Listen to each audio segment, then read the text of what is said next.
En pleno Parque Natural de la Tinensa de Benifassà, en la provincia de Castellón, se encuentra el Hotel Rural La Tinensa, un establecimiento con encanto, tanto por sus instalaciones como por la diversidad de actividades que puedes realizar en la zona. El hotel cuenta con 11 habitaciones totalmente equipadas, con baño completo y todas las comodidades que necesitas. La Tinensa dispone de bar, cafetería y restaurante donde degustar la gastronomía tradicional de la comarca.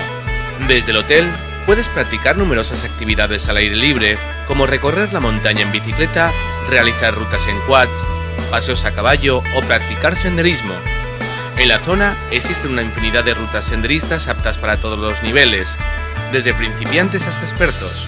El Hotel La Tinensa se encuentra en un marco incomparable para disfrutar de la naturaleza.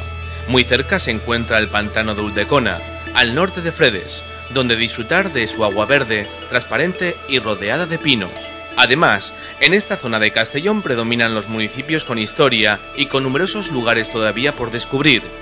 Desde La Tinensa puedes visitar pueblos como La Pobla de Benifassà, Fredes o Ballestar, pueblos con encanto que no puedes dejar de visitar.